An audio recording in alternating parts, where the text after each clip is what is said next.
Welcome to the Warrior in Progress podcast. This podcast features honest and vulnerable discussions about how to make lasting mindset shifts. Through these mindset shifts, you'll be able to commit to yourself and stop sabotaging yourself so you can transform your life. I'm your host, Jennifer McKee, certified health coach and motivational speaker.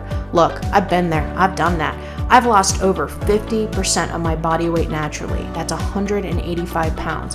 I invite you to subscribe to the Warrior in Progress podcast for motivational, inspirational, and thought-provoking topics where I'll share with you some practical tools that I've learned on my journey so far that will empower you and help you to access that inner warrior that's inside each and every one of us. Are you ready to get started? Let's go. Hey everyone, welcome back. I'm so excited to have you here. I also just want to thank everybody for their feedback on this podcast. I love hearing what you're getting out of the podcast. It really just makes me feel so good that I can share information with you that helps. So please keep sending me feedback. I would love to hear from you. You can send me a message on Facebook.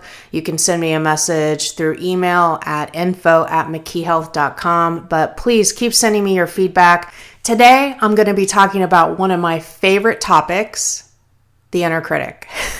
I laugh because those people who know me know that this is one of my favorite topics. And if I've coached you, you know I kind of harp a lot on this, right guys? But it's so important because I find that the inner critic can really hold us back and it can really sabotage us.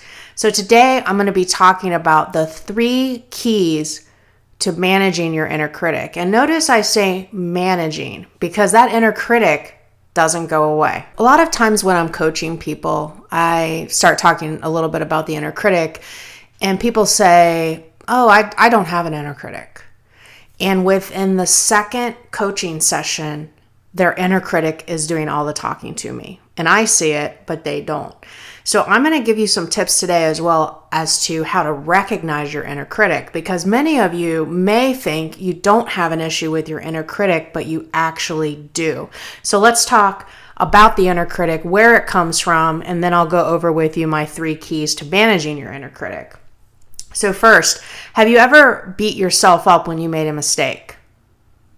Sometimes that voice in our head can be so loud that's beating ourselves up.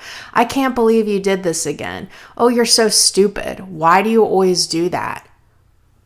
Maybe you sabotage yourself if you're making progress. Have you ever been making progress on any type of goal? It could be weight loss. It doesn't have to be weight loss. It could be any goal that you're working toward, and then we sabotage ourselves. Do you tell yourself, this is too hard. I can't do this. Maybe I'm just destined to be the way I am, whether that's obese, overweight, in a dead-end job, in a dead-end relationship, alone, not in a relationship, whatever the case may be. Everyone else is doing better at this life thing than I am. Do you ever compare yourself to others and then beat yourself up when you think that they're doing much better at this than you are? Do you ever have that all or nothing thinking? Like, I have to be doing A, B, C, D, and E. And if I'm not doing all of these things, then that means I'm a failure. And the inner critic will definitely let you know that. Well, you're not doing this, and you're not doing that, and you're not doing the other. So that means you're not good enough. The inner critic reinforces all or nothing and also perfectionist thinking. Does that sound familiar? And it also reinforces our core limiting beliefs. The limiting beliefs were developed, most of them were developed when we were children. Core limiting beliefs are things like, I'm not good enough, I'm a failure, I'm not lovable, I'm not worthy. So, for example, if I tell myself that I'm stupid, the core limiting belief underneath that statement may be that I'm not good enough. And so my inner critic will tell me things that reinforce the limiting belief I'm not good enough. Maybe it's going to tell me I'm stupid.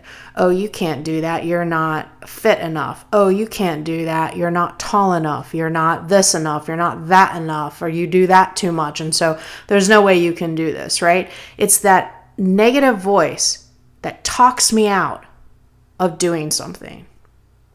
And usually it's the voice that will talk me into doing a self-destructive behavior. And that's where the self-sabotage comes in.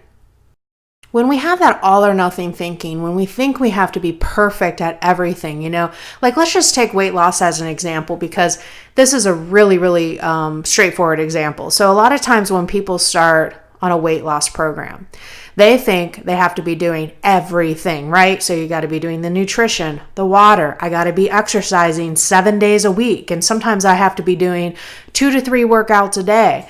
And and also with the nutrition part, a lot of times people think they need to deprive themselves, right? I need to eat 1,200 calories or less.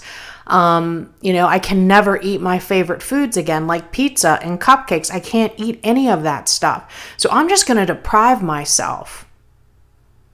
And at first that may work, right? You may see a little bit of weight loss. You may be feeling good. But guess what? When we deprive our bodies of the fuel that our bodies need, because remember, your bodies are machines. If we deprive ourselves of the fuel and we're over-exercising ourselves, that's only going to last so long before we hit a weight loss plateau, number one, but we're also not going to feel really good. We're not going to have energy or anything like that. In my experience, deprivation will always lead back to eating unhealthy. It will lead to self-sabotage. So this all or nothing thinking, doing everything perfect, guess what? We're human beings having a human experience, and we're not perfect. We're not going to be perfect, and that is okay. When we try to do everything overnight, it rarely works. It rarely works. And that's why creating healthy habits instead, right? Starting small, creating healthy habits. That's how we're going to be able to keep the weight off when we create this healthy lifestyle for ourselves. But all or nothing, perfectionist thinking, it doesn't help us reach our goals. And in fact, often it leads to self-sabotage.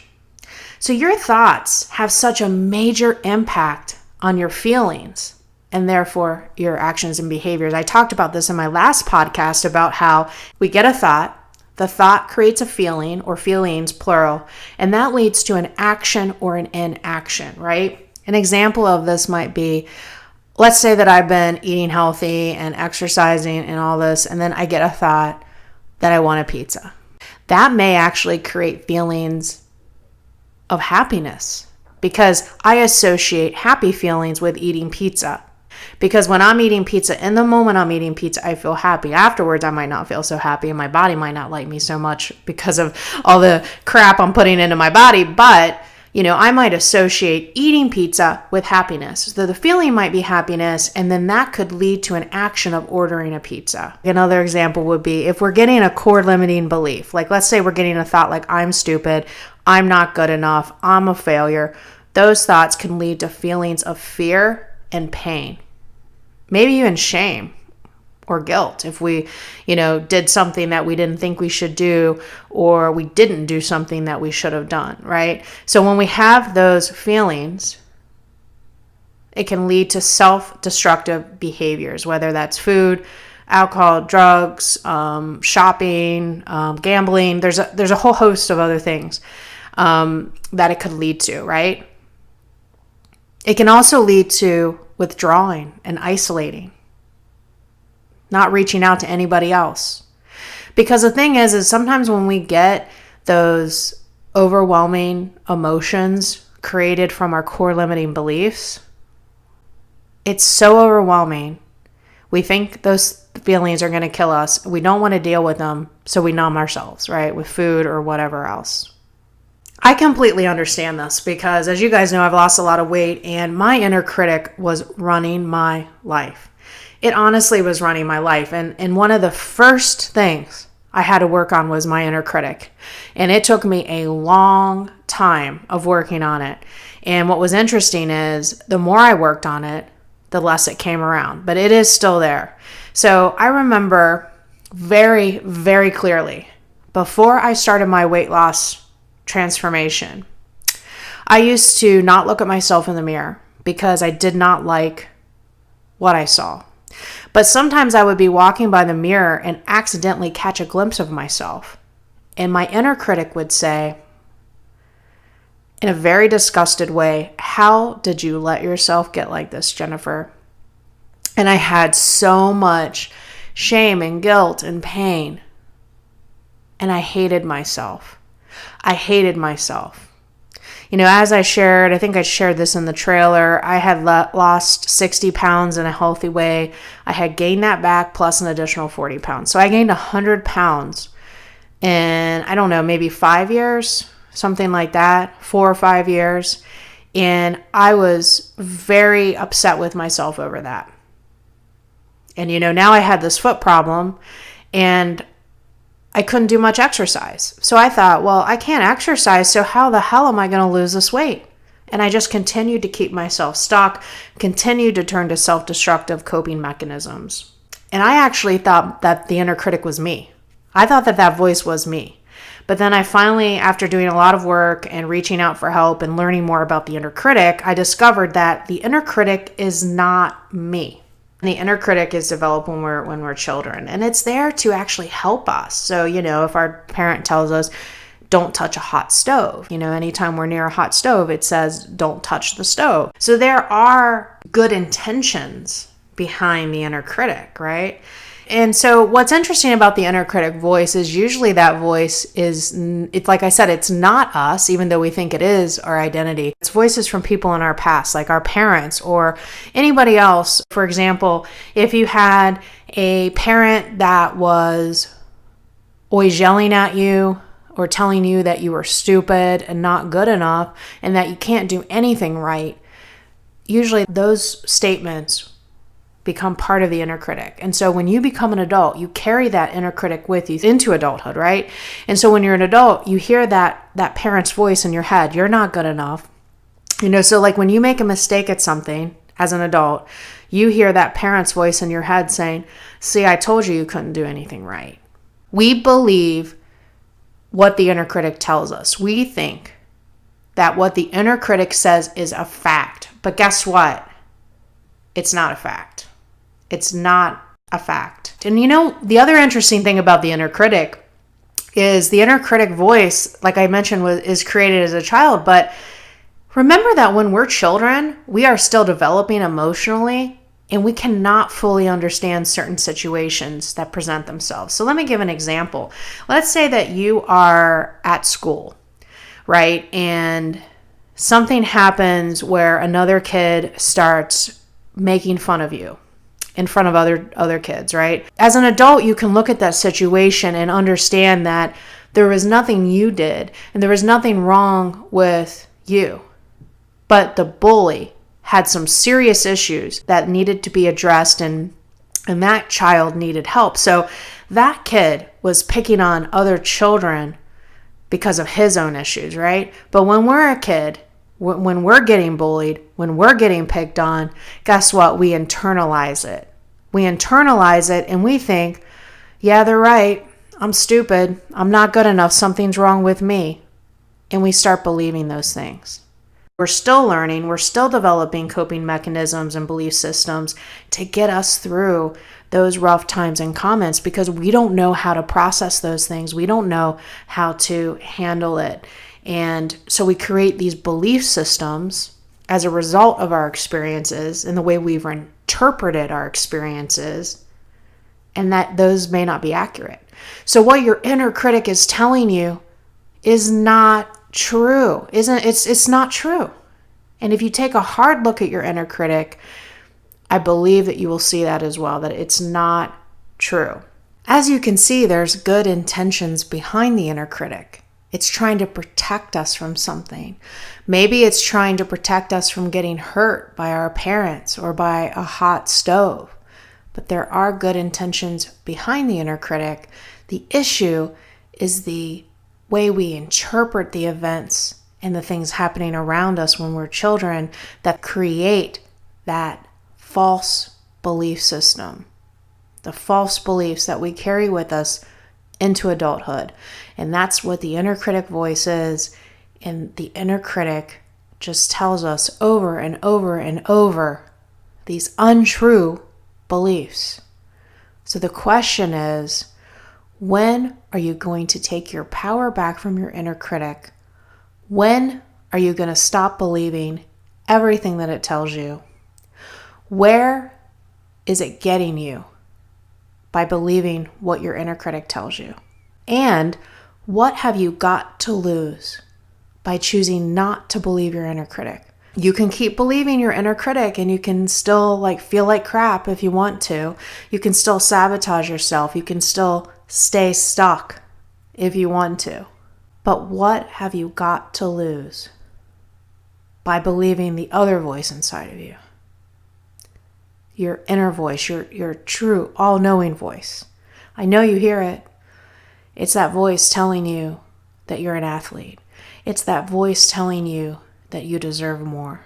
It's that voice inside of you that wants to be the best version of yourself, that wants more out of life. When I first started on my journey, I heard that voice. It was telling me I was an athlete at 358 pounds, and I just thought, no. How is that possible, right? It was hard for me to believe that other voice because I was so used to believing my inner critic, right? When I started listening to the other voice inside of me, that was a powerful, encouraging voice, a loving voice. That's when my life started to change. And when I first started, that voice was so faint, I could barely hear it. Over a period of several months, I shifted which voice I gave my power to. I made a conscious choice to believe that other voice inside of me that was telling me I could achieve my goals. Because honestly, what have I got to lose? I already was not achieving my goals, right? So if I believe this other voice that's telling me I can, what have I got to lose? I knew if I continued listening and believing my inner critic, I was going to get nowhere and I was going to stay stuck and I was going to continue hating myself. So what did I have to lose by believing that other voice inside of me that was sort of like my inner cheerleader? Exactly, I had nothing to lose, and neither do you. Are you ready to take your power back from your inner critic? Have you had enough? Good. Now I'm going to talk about the 3 keys to managing your inner critic. The first key to manage your inner critic is to become aware of it. Like I said, many people I've worked with are not even aware of their inner critic. So how do you become aware of it? I always tell people, if your self-talk is making you feel less than, making you feel not good enough, then it is most likely your inner critic. And I want you to look at what thoughts did I have right before these feelings of being less than were created. The second key to managing your inner critic is to challenge the inner critic thoughts in a positive, reaffirming way. I want to give an example of this. I remember in my journey, I had lost 50 pounds and I was really proud of myself because I didn't starve myself. I was eating a good amount of calories. I was doing a little bit of exercise, what I could due to my foot issue, but I was making smarter choices. No, I was not perfect, but I was making smarter choices and I was really proud of this weight loss because I had worked really hard. And I was taking progress photos of myself in the mirror and I looked at myself and at first I was proud, but then the inner critic came out and said, "You're still fat." I still had over 100 pounds to lose. And my inner critic was right there, ready to remind me of that. At that point, when my inner critic came out and said, "You're still fat," I was done with my inner critic. And so I decided to challenge that thought.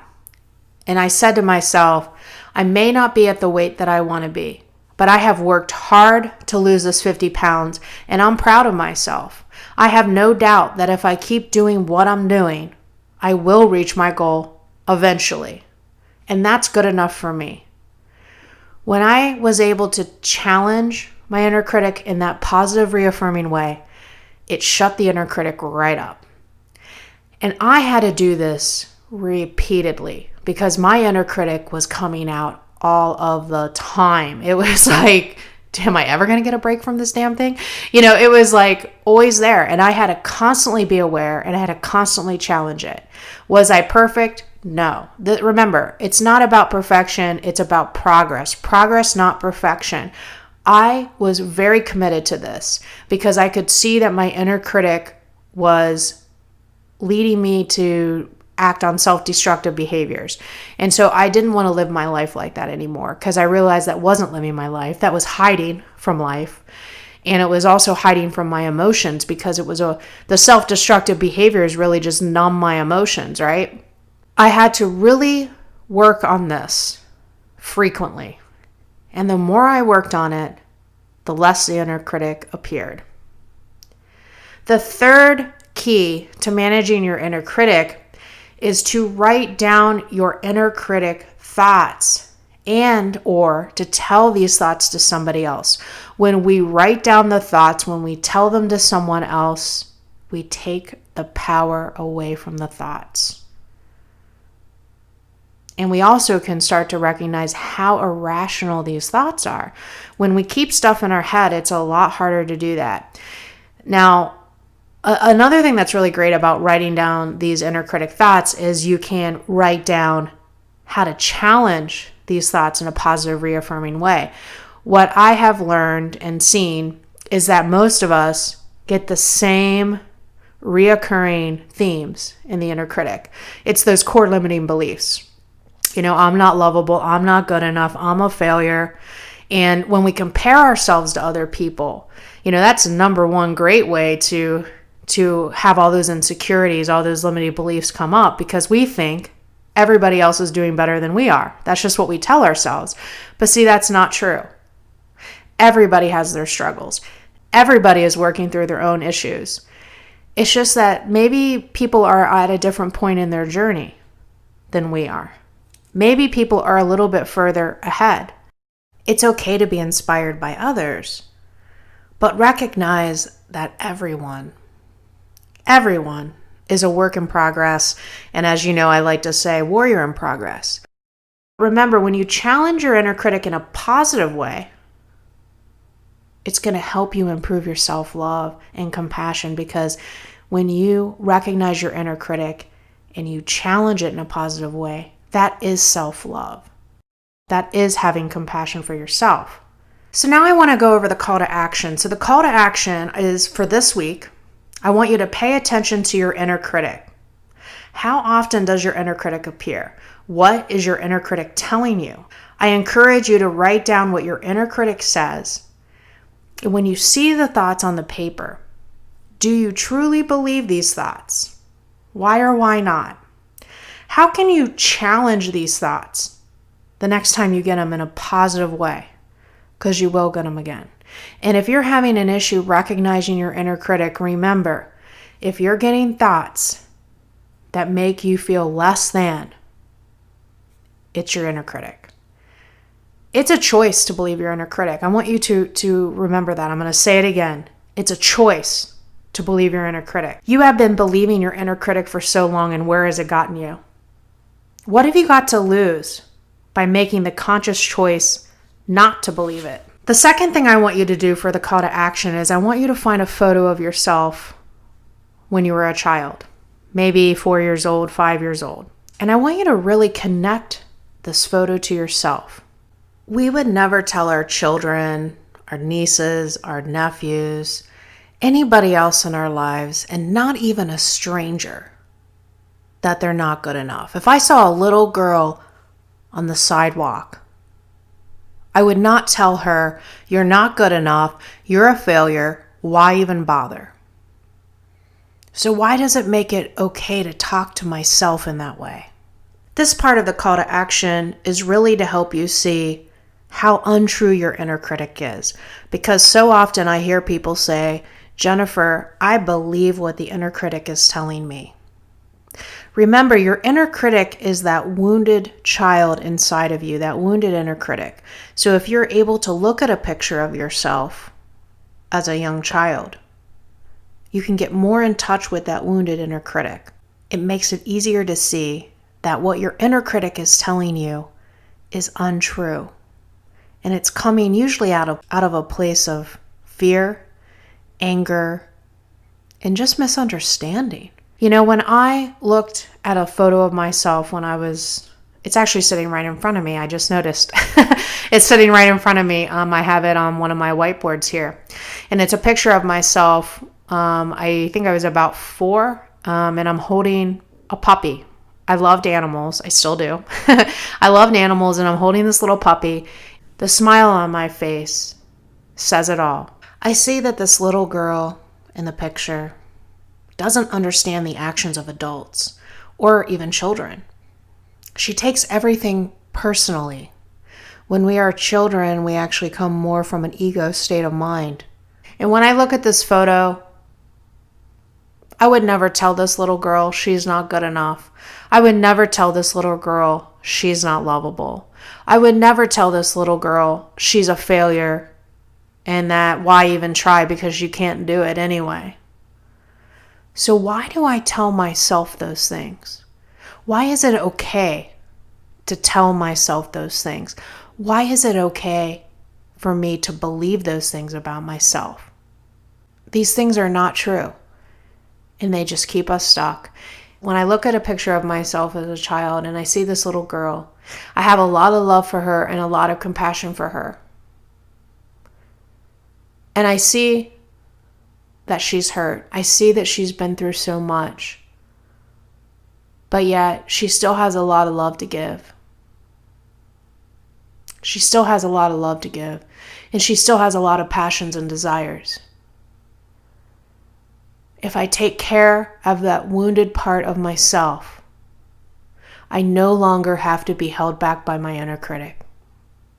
So, part 2 of the call to action, I want you to look at this picture of yourself as a 4-year-old, 5-year-old, something like that. Would you tell that child that he or she is not good enough, that he or she can't achieve his or her goals?